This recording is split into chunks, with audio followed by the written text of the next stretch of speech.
Sin duda, uno de los momentos en los que menos esperas asustarte o salir medio traumado es viendo caricaturas o dibujos animados infantiles.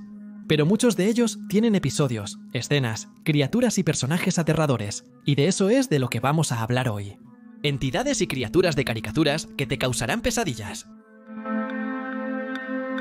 En Hora de Aventura, hay algunos personajes que de inmediato podríamos poner aquí, en este video, como por ejemplo el Lich, el Cocontep, o incluso ese ciervo muy extraño que secuestraba, los demás, o incluso el Lemongrab. Pero vamos a hablar aquí de Hanson Abadir, que en sí, su personaje no da tanto miedo, al menos no para mí. Pero hay algunas cosas alrededor del personaje que lo hacen algo macabro. Empezando por el hecho de que él es un demonio del universo de Hora de Aventura. Incluso puede parecer tierno, como en esta imagen de aquí, o en ese episodio donde lo atrapan con unos calzoncillos y una camiseta, comiendo un bocadillo durante la noche.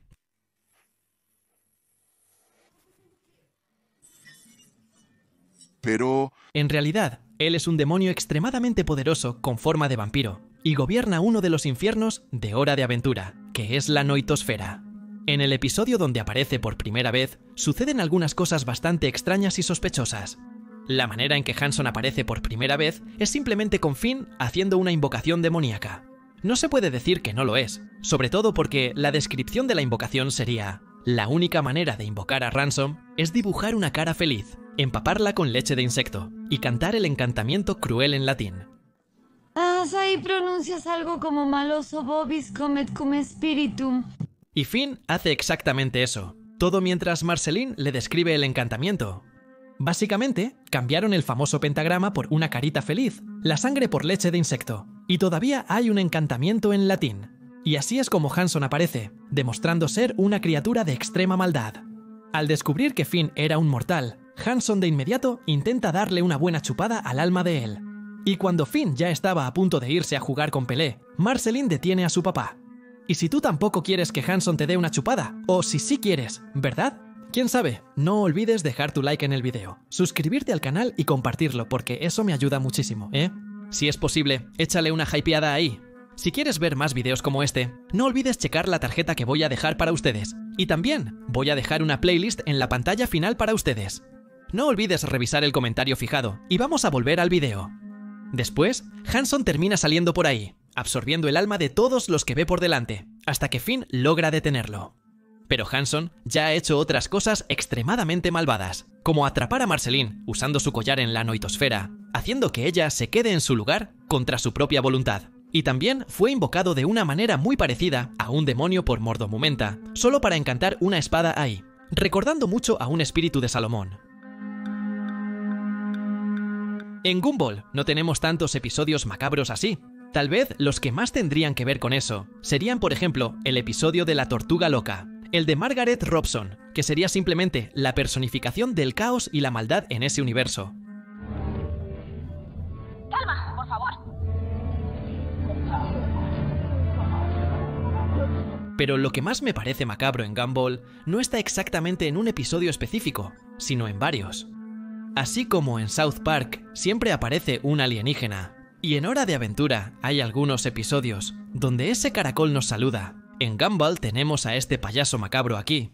Un payaso de por sí ya es muy extraño, pero un payaso feo de esta manera, y que siempre está mirando a los que estamos viendo, la cosa se pone aún peor. En el episodio Procrastinadores, donde Gumball y Darwin están perdiendo el tiempo para sacar la basura, los dos se sientan en la sala, en cierto momento, y empiezan a dibujarse. Gumball dibuja a Darwin con una boca enorme, y Darwin dibuja a Gumball, pero detrás de él también hay una ventana, y en esa ventana está el payaso extraño. Oye, era para dibujar el paisaje. ¿Por qué hiciste un payaso siniestro fuera de la ventana y dibujaste una linda...? En ese momento, Gumball hasta se asusta al ver que el payaso realmente está ahí en la ventana. En el caso de este episodio, no es tan raro, porque el payaso había sido enviado para avisar a Gumball y a Darwin que sacaran la basura. Todo fue un mensaje de su mamá. Saquen la basura, no les va a tomar nada de tiempo. Si lo piensan bien, no verán a su mamá enojada. Firmado Nicole Watterson. Pero en otros episodios, él vuelve a aparecer, y es aún más extraño.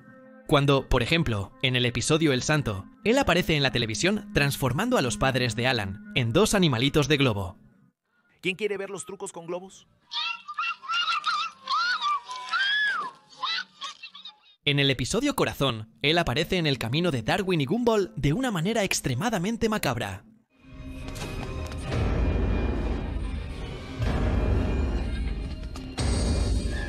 En la quinta temporada, él aparece algunas veces, conduciendo y mirándonos, aunque sea de lejos.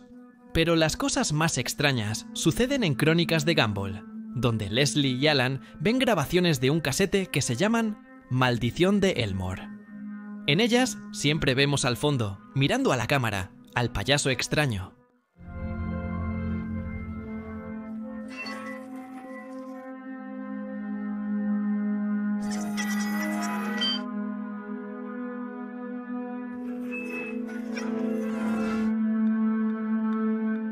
Al final, todo se explica como si Tobias estuviera gastándole una broma a todo el mundo, pero no deja de ser extraño. Este es más para los viejos, ¿eh? Castillo Ratimbum. Bueno, Castillo Ratín. Bueno, Castillo Ratín. Y para ti que eres más joven, que tal vez no sepas qué es Castillo Ratimbum, era un programa infantil muy conocido que pasaba en Televisión Cultura. Era una producción brasileña que tenía como protagonista a un niño llamado Nino, que vivía en un castillo mágico con su tío Víctor y su tía Morgana, que eran grandes hechiceros. En ese castillo había varias criaturas mágicas, como una serpiente parlante llamada Celeste, el portero y el gato pintado, y dos monstruitos que vivían en las tuberías, de los que hablaré en un momento. En ese castillo, Nino recibía a sus amigos, e incluso había participaciones de leyendas brasileñas como la caipora y el saci. Y así, Castelo Ratimbum tiene algunos episodios que podría mencionar aquí, como por ejemplo el episodio del extraterrestre y el lobo feroz, que es el más famoso de todos.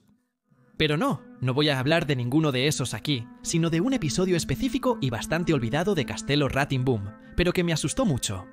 Este episodio comienza con Nino limpiando la biblioteca de su tío, que está llena de polvo. Pero cuando él está ahí limpiando, termina encontrando un libro muy extraño.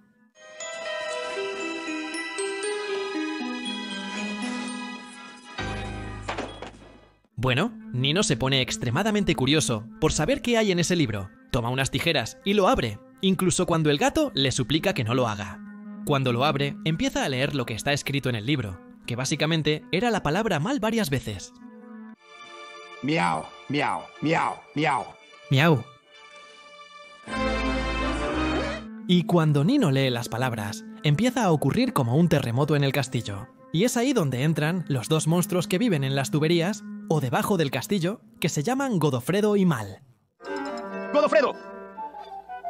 Gente. Solo que ese Mal, a pesar de tener ese nombre, era muy buena onda. Pero en el momento en que Nino leyó las palabras del libro, el Mal realmente se volvió malvado. Y de ahí en adelante, en el episodio, empiezas a escuchar varias veces la risa del Mal de fondo. Y, amigo, hasta hoy, cuando volví a ver ese episodio, da una sensación muy extraña escuchar su risa. Y junto con su risa, también empiezas a escuchar a algunos personajes ahí que están pidiendo ayuda, están pidiendo auxilio, como es el caso de Celeste, que es la serpiente parlante. Uno se escapó, pero después voy a atrapar a cada uno de ustedes y los voy a hacer picadillo. El episodio entonces continúa con los amigos de Nino llegando para jugar con él. Pero cuando la puerta del castillo se abre para ellos, Nino sale corriendo de ahí. Y al darse cuenta de que sus amigos se habían quedado atrapados ahí con el Mal, decide regresar, pero la puerta se cierra. Entonces solo escucha al Mal riendo y a sus amigos pidiendo ayuda. ¡Cuidado, salgan de ahí! ¡El monstruo! Y cuando le pide al portero que abra la puerta del castillo para él, se lleva una sorpresa. El portero había desaparecido. No sabemos exactamente qué pasó, pero probablemente el Mal terminó atrapándolo, lo que hace que todo sea aún más macabro. Entonces, Godofredo entra al lugar y abre la puerta para Nino. Pero cuando los amigos de Nino salen, escuchan la risa completamente extraña del Mal, y la petición de ayuda de Celeste, nuevamente, deciden regresar para ayudar. Entonces, quien aparece para abrir la puerta es el propio Mal, y en esa parte, de hecho, me llevé un gran susto. ¡Todo! ¡Vamos, abre esa puerta, Godofredo! ¡Godofredo, abre esa puerta! Bueno, pero la parte más extraña del episodio sucede ahora. Después de que vuelven a entrar al castillo, se dan cuenta de un silencio absurdo que hay ahí. Entonces, corren para pedir ayuda a la tía Morgana, que vivía en la parte de arriba del castillo. Pero cuando suben las escaleras, el mal aparece frente a ellos y dice lo siguiente: Tu tía Nino está dormida para siempre. Lo que da a entender que la tía Morgana ya se fue, si me entienden. Porque un programa infantil no podría decir que el personaje murió. Pero es bastante extraño, y ese episodio me marcó mucho. Por suerte, todo eso resultó ser un sueño del propio Nino. En el caso de las chicas superpoderosas, no hay cómo hablar de otro villano que no sea él. Solo el significado de su nombre, en el caso original, ya es bastante extraño. En inglés, su nombre sería él, que sería una sigla para Su Majestad Infernal, que traducido sería Su Majestad Infernal. Y, como dice el propio narrador, lo llaman así porque las personas le tienen tanto miedo, pero tanto miedo, que no pueden decir su nombre real. La única manera segura de referirse a ese rey de las tinieblas es simplemente como... Él sería uno de los pocos villanos de las chicas superpoderosas, si no es que el único, que realmente logra vencerlas. Y no es ni siquiera por la fuerza en sí, sino porque él ataca a las chicas superpoderosas psicológicamente, las destruye mentalmente. Y el episodio más macabro de las chicas superpoderosas, en mi opinión, tiene a él como villano. Este episodio se llama Speed Demon, o en español, Demonio de la Velocidad. El episodio comienza con las chicas muy ansiosas de que terminara la hora de clase, porque planeaban pasar el fin de semana en Bahamas. Y en cuanto suena la campana, ellas deciden apostar una carrera hasta la casa. Y justo cuando ellas salen corriendo, su profesora aparece en la puerta de la escuela, despidiéndose de ellas. Y guarden esa escena en su mente. Bueno, mientras ellas van corriendo y compitiendo, se vuelven tan rápidas, pero tan rápidas, que distorsionan el tiempo a su alrededor. Y cuando llegan a su casa, ya todo está muy extraño.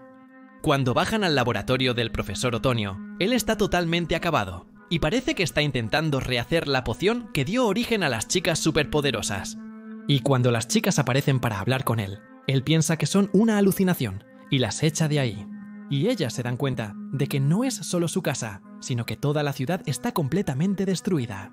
Entonces, ellas pasan por el ayuntamiento, y ahí está la señorita Velo llorando la pérdida del alcalde. Ella también está completamente destrozada. Bueno, entonces las chicas se van de ahí y van a su escuela. Y ahí empiezan a escuchar a Ikent, a alguien repitiendo la misma frase constantemente. Yo me quedé ahí dando... Adiós. Yo me quedé ahí diciendo adiós. Y cuando se acercaron para ver quién estaba haciendo eso, era su maestra la que se quedó ahí diciendo adiós desde el momento en que ellas salieron corriendo. Es una escena muy incómoda que recuerdo hasta hoy. Entonces, escuchamos la risa macabra de él.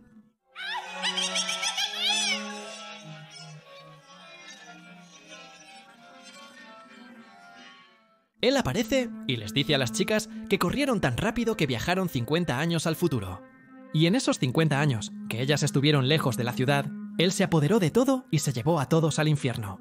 Y aunque las chicas le pegan, él no se lastima ni un poco. Toda la situación solo se va a resolver cuando las chicas logran escapar del lugar, y vuelven en el tiempo otra vez, y deciden no salir más de vacaciones. Bob Esponja tiene 2 episodios que, recordando aquí de memoria, me dejaron bastante incómodo. El primero de ellos es cuando él va a ese lugar más profundo del agua, que es un lugar totalmente oscuro y extraño. Y el segundo, y que es más impactante, es el del famoso José del Picadillo.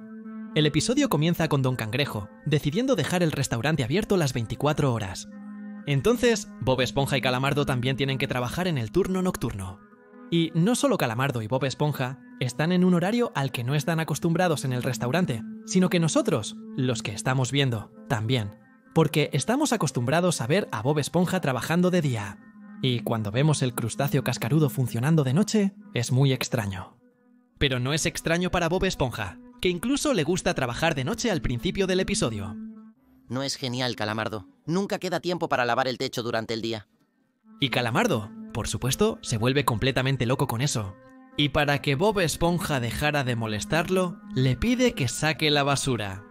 Pero Bob Esponja, que hasta ese momento estaba emocionado por su turno nocturno, tiene miedo de salir a la calle y tirar la basura porque se da cuenta de que todo está oscuro. No sé, Calamardo, está medio oscuro allá afuera. Pero pensé que te gustaba el turno de la noche. Y Calamardo, dándose cuenta de eso, decide asustarlo un poco más, contando la famosa leyenda de José Picadillo. El famoso José Picadillo era un cocinero igual que tú. Que él crea todo ahí en el momento. Él le cuenta a Bob Esponja que un cocinero que trabajaba ahí en el restaurante terminó arrancándose su propia mano y se puso una espátula en su lugar. Y ese mismo cocinero terminó muriendo atropellado por un autobús, y aún así fue despedido. Pero cada martes por la noche, él regresaba al restaurante, en el mismo autobús que lo había atropellado para vengarse de todos, y enviaría algunas señales de su llegada, como por ejemplo, las luces parpadeando, el teléfono sonando y nadie contestando, y luego aparecería el autobús. Pero Calamardo no contaba con que todas esas señales que le había contado a Bob Esponja realmente sucederían. Las luces realmente empiezan a parpadear, y no es ni Bob Esponja ni Calamardo tratando de asustarlo. El teléfono suena y nadie responde. Entonces aparece un autobús muy tarde en la noche y deja una figura muy macabra al otro lado de la calle. Y conforme la figura se va acercando a Calamardo y Bob Esponja, ellos se van volviendo locos de miedo. Hasta que la figura se revela como alguien que estaba buscando trabajo e incluso llamó al restaurante para preguntar por la vacante, pero le dio vergüenza y no respondió. Pero todavía faltaba descubrir quién estaba haciendo que las luces parpadearan. Entonces tenemos el mayor giro de la trama. Quien estaba apagando y encendiendo las luces no era nada menos que Felka. Amigo, eso está bien. Si llegaste hasta aquí, no olvides dejar tu like, suscribirte al canal y compartir el video. Y si tienes alguna idea de otro episodio de caricatura que sea aterrador o perturbador, déjala en los comentarios, porque quién sabe, tal vez haya una segunda parte. Gracias, nos vemos, adiós.